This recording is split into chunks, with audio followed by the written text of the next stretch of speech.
Look out over the sprawling landscape of Nashik in the daylight. This is a grounded, bustling city running on predictable rhythms. Down on the streets below, that reality is chaotic, but completely normal. People navigate traffic, run businesses, and go about their routines in bright daylight. Step inside any of the city's modern corporate office buildings, and that chaos gives way to extreme order. These spaces are designed to be bright, sterile, and intensely organized. During the day, you have a constant hum of activity under harsh fluorescent lights. Spreadsheets are updated, meetings run back to back, and every square foot serves a clear, productive purpose. There are no dark corners here. The architecture itself enforces a strictly rational environment, built entirely on logic, and leaving absolutely zero room for the unexplained. But sitting right in the middle of one of these active, sunlit floors is a single, permanently locked cabin. This floor plan highlights the anomaly. This stark red blocks represents premium space, yet no employee ever uses it. Search the building records or past employee logs, and you will find absolutely nothing that explains who worked inside or why it was sealed off. That mystery takes on a different weight at sunset. The day shift leaves, and those fluorescent lights shut down row by row. Left in the shadows, that locked door becomes a blank spot. The daytime logic of the office cannot solve what is inside. For the skeleton crew working the late-night shift, the environment transforms. A few isolated employees are left to manage operations on an otherwise entirely empty floor. An open-plan layout behaves very differently when it is empty. Without the daytime chatter, the acoustics amplify every tiny noise, a shifting chair, a humming server, putting the workers on edge. Then something cuts right through that baseline silence. It isn't ambient building noise or wind in the vents.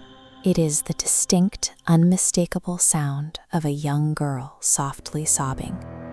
This schematic maps exactly how that sound violates the physical reality of the floor. Visual inspections confirm the cubicles are completely empty, yet these acoustic waves radiate directly from the center of the room, originating entirely from inside the locked cabin. As the hours pass and the night deepens, the weeping doesn't fade.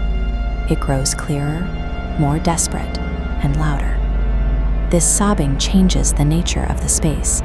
It replaces the predictability of the workplace with an atmosphere that the night staff cannot ignore or explain away. Human psychology dictates that we investigate anomalies. The workers are inevitably drawn away from their desks to track down the exact source of the crying. They navigate the darkened aisles, moving towards the only remaining blind spot left in the building. They arrive directly outside the sealed frame. From a few inches away, the sobbing is crystal clear. Then, the heavy wooden door begins to vibrate in the frame. The handle rattles violently, straining against the lock.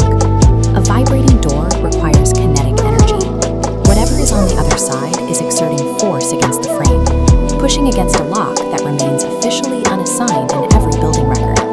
The vibrating handle strips away the final layer of modern safety. It is the moment a rumor manifests into something that demands a physical response. Once an employee experiences that door handle shaking, a rigid culture of avoidance sets in among the night shift. We can see the resulting behavioral shift mapped out here.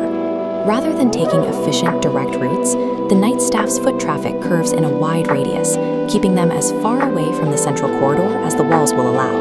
A highly expensive piece of modern commercial real estate has been completely surrendered to an invisible occupant. It forces you to ask, is there a physical entity actually trapped within those walls? Or does the intense collective paranoia of an isolated night shift simply manifest the terror? Because the building's records are completely blank regarding that specific cabin, we can't test either theory. Without historical data, there is no explanation. And without an explanation, the fear remains permanent. The crying girl is the immediate threat, but the lasting unease comes from the lack of a solution. In a world of total documentation and sterile design, a door remains shut, defying every record we have, leaving us to stand in the shadows, staring at a locked handle we can't explain and aren't brave enough to turn.